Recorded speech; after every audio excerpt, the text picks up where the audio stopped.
running some pretty good economy. None of them going to like stop production. Sheesh. Stop Worker mineral production. Worker production. I call Everything's probes. Peons. I don't know about you, but I call them peons. I don't know why. Did you play Warcraft or something? No, I played Brood War. Why do you call them peons then? I don't know. I call them peons. Alrighty. Well, we won't worry about that. Yeah, we'll worry about that another day. I've never played Warcraft, but anyway, they never stop building walkers when they shouldn't, and it's really interesting to watch how this macro game plays out. And I would just like this is really when the economy is kind of perfected, or at least it's good enough for the bronze level, and this is really when production kicks in to high gear, especially when you see Jusho. He goes for the fast expansion, I believe, right? I think so. Ras also went for the 15 hatch. That's a very popular build. In fact, we didn't go over that. We went over the 14, 14, 21. But that's a very popular and good style. So this literally looks professional. I mean, it was about 50 minerals behind, but that really at this level does not matter. Don't worry about precise timings. Just be able to be in that ballpark. Pretty close. Yeah. I mean, and he's doing a fantastic job. He's got 14 again. He's going to pop down that spawning pool. He's got the gas. He's going to be able to get metabolic boost. I mean, Rast is making all the right decisions, and this is a very good play. So is Jusho. Yeah, Jusho. If you look in his base, he's like doing the one racks expand. He's got no gas. He's going for his command center. Yep. I mean, this guy, he knows what's up. Yes, absolutely. He's even got just the one Marine. He should be going... Does he get his orbital right now? If he does that, then he's... No. Pretty He gets awesome. it a little bit later. Okay. Also, tip to Terran players, kind of like Chrono Boost. You should probably, if you Terran players out there are struggling a little bit, you could probably go look at the build clinic. We did some really nice timings with the 3 racks. Yep, and that's a very simple build. Yeah, very simple. But very effective, even at high levels against even Masters level players.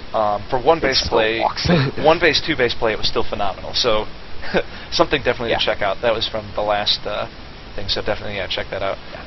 All right, but we're gonna have one thing to show. Even though he threw down all these barracks, he still should be producing SCVs.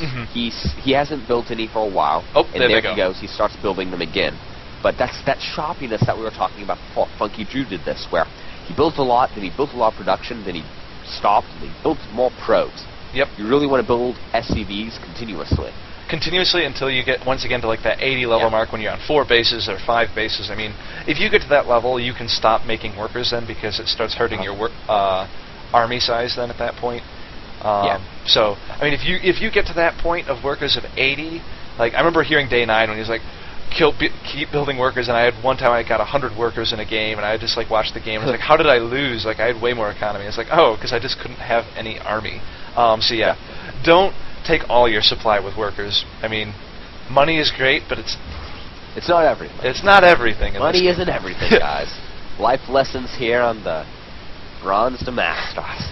Absolutely. But anyway, I love this play also by Ras. I'd just love to comment on the fact that he's got a Baneling nest going down, but he's going for more drones behind this. He's got 1 spine, so he's going to be able to be relatively safe against some Marines. I mean, he does later make some mistakes with this.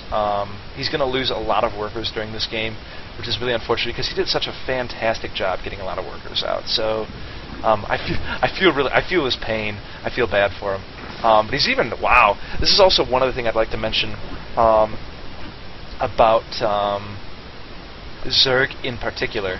Injects for queens. Queens are perhaps, after hatches, are the second most important thing in the game to know about when it comes to macro.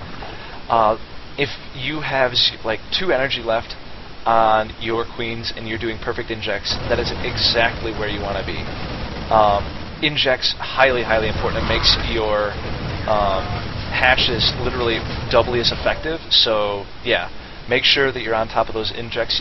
One tip, you can see this actually Ras did this. I'm going to even ignore that engagement there for the most part. He has each queen hotkeyed, so he's able to just pop from one queen to the next. This is a very popular move. I saw, who was I watching today? I was watching, what was the professional Zerg player? But he literally does this exact same thing. So is it Violet? I think it's Violet. Violet might do it. It wasn't Violet that I was watching today. I can't remember who I was watching today. Yeah, a lot of pros either select the hatcheries, hotkey the hatcheries, or they hotkey the queens. It really doesn't matter. Yep, either way you do it. It's a very important thing to be right on top of those injects. And Ras is doing a fantastic job for bronze level play with those injects. Yeah, both these players are. Like, both these players' strategies are very, very good. Like, Funky Drew, what I noticed about him was he had pretty good strategies, and he didn't build, like, 7 gateways on one base.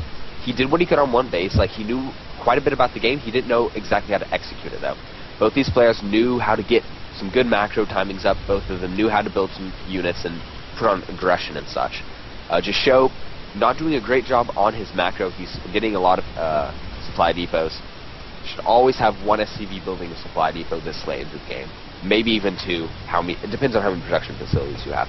But both these players really going for a strong strategic move, especially for bronze level. So it's really going to come down to the mechanics and who has just more stuff in the end. Absolutely. I mean, really, at this point in the game, I mean, I would say literally until the, I would actually dare to say until the diamond level, if you just have more stuff, you'll win. Like, yeah, like, at that point, army composition probably would be something you should worry about a little bit when you get to that point, but you should definitely worry a lot about as those banelings hit. Yeah. that was pretty good. You should definitely worry more about just having more stuff. Because really, what's he gonna do when you have 15 Colossus out and he only has 2 Vikings to shoot him down with, you know? So just having more stuff is the easiest way to win, guys, and it's the most fun. Like, honestly, who doesn't just love watching like 100 units just go to battle, just destroy absolutely everything? I'm answering questions even on the stream, and I still have the camera located on the battle just for your guys' viewing pleasure. But I mean, Jasho doing a fantastic job. What I love particularly, he's got a ton of. Sure, he's got a lot of Marines queued up, but he is spending all of his money. Now he might want to pop down another 2 racks because he does have a lot of Marines queued up, but he's never missing a beat in production.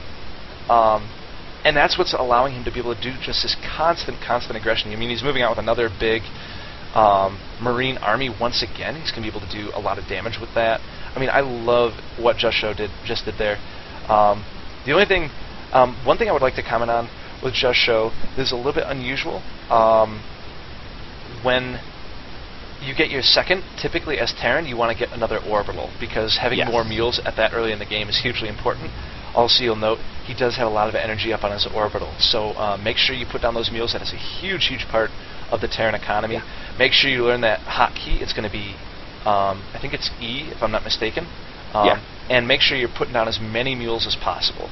But this is, I mean, fantastic job by Jasho. I mean, this is exactly what I was talking about before. Jasho is not interested in killing a lot of army. I mean, the end result, oh, that's a lot of banelings. Oh, I love that. But no micro can really save him from that. No, especially when you're behind that. That is unfortunate for him. Well, what I wanted to comment on there is not the fact that he killed a lot of army there, because he just ended up, because of his positioning, that's what happened. He killed a lot of army out of Rast, but Jasho was going for the economy kill. He wasn't interested in going for the army. He wasn't interested in trying to go for tech even necessarily, although you can see that played out. And there are decisions about that. We can talk about that sort of decision making later on. But worker kill. He has 12. Yeah, he has 12 workers killed right now versus 1. That is a huge deal. And we'll even see, because of that, I mean, if Rast had all of his workers, he would be plus 12, so he'd be at 55 workers to 40 or 39. And that is a big difference. Tremendous.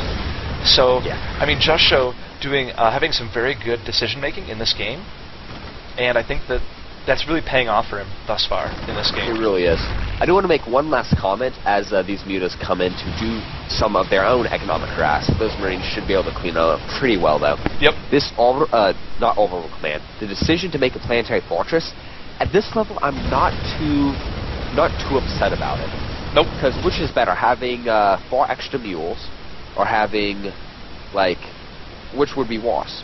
Losing 4 mules, or losing 20 SCVs to a Ling run back? Exactly. If you're not confident in your ability as a Terran player, that is true, or even as a Protoss player, to hold your expansions and split up your army accordingly, just build some cannons, get a planetary fortress, so just a bunch of lings don't come on and just ruin your day. Yeah. Because there's nothing worse than having like 5 lings kill all your SCVs while your army is halfway across the field. Exactly. And I'm sure within these next couple weeks we'll also talk about SimCitying, which will allow you to prevent most kills against your economy in this situation about walling off, which is a tremendous part of this game, particularly against Zerg. Against Protoss and against Terran, actually, you really don't, except against on your natural, but on your main, walling off is actually probably poor decision making. In general, there are certain exceptions to that rule, but we'll talk about those when we get to that. Yeah, but we see that Rast, he did lose his expansion. He's going to rebuild it as soon as he possibly can. But he does have and a third. To show, yes, he does. He does have that extra base up. And with the amount of drones he has, that's 41 drones on 2 bases. That's pretty good. Yep. 52 drones, I believe, is like the max saturation on 2 bases. Don't quote me on that, but I think that's what it is. Having these 2 bases, until he gets more drones, I mean, it's really not going to help him that much to have a thought base. But these mutas are going to continue to do some economic harassment. So if you look at the walkers killed, it's still it's quite even now. It's 14 to 8. Yeah, and Zerg can produce more workers, so I mean, it's quite even. The only thing, Just Show, if he was utilizing all of his mules, it might look a little bit different. I want to actually take a look at the income tab, and Rast is significantly ahead at this point, and that's due to the distribution of workers, and they're all in the main at this point, so Rast has done a good job with these mutas, if only just to keep the SCVs out of the natural. Now, unfortunately, he is going to lose those mutas. We'll talk about that kind of micro stuff later, so we won't worry about that. But at this point, if anything else, it has helped Rast be able to get up his natural again, which is fantastic. If you lose worker, army, literally, a lot of pushes that you'll see made by players, you'll see a sacrifice of army to get up a base, which you're kind of like, why would I, sacrifice army in order to, just build something that's going to cost me money? And it really comes down to overhead and what you're eventually going to come up with in cost versus profit in that margin. And so, sorry, that's getting a little bit over top for bronze level. We'll worry about cost effectiveness definitely later on. Yeah, and one thing I want to note, in this game, the beginning, economically, both players went for very economic builds, even though they had some slight miscues with not building SCVs or not building drones when they should. You can look at their money, and they have quite a bit of money, each of them. And especially Rast, you could definitely have this game won by now. Yeah, 3,000 minerals. Just the lings. What's that again? Is that a what kind of bank is that? That's the Secret Mistress Fund. The Secret Mistress Fund. Oh, now he's down to 2,800, so he's barely in the slush fund. Oh, dang it! All right, no. Oh, okay, he's got it. Maybe. Oh, dang it! All right. All right. One thing to do is to have, well, one, hit your injects. Which Rast did very well at the very beginning of the game, but he's kind of slowed down. Probably because there's just so much more to do, like control your army and stuff and try to micro. Don't micro. Get those lava injects. Because, and also Day 9 Daily, which is an amazing show, we got a lot of our inspiration from that. Yep, absolutely. He did a daily where he said no queen injects, just build extra hatcheries. And in the bronze level, I see that being actually more effective than queens. Because queens take a lot of focus, a lot of attention. It's the micro of macro, and Zerg is very intensive in that manner. In fact, as opposed to all the other races, I would say that Terran is probably the easiest of that. Actually, no. I'd actually say Protoss is the easiest of that because you don't even have mules. You just have Chrono, which you can use for anything. Yeah, really. If you're a bronze player and you're Zog and you have yourself having a mistress fund or a slush fund or a trust fund, try building an extra hatchery for however many bases you have. That's a pretty good telling of, like, that's pretty much how much you'll be able to spend on that many production facilities.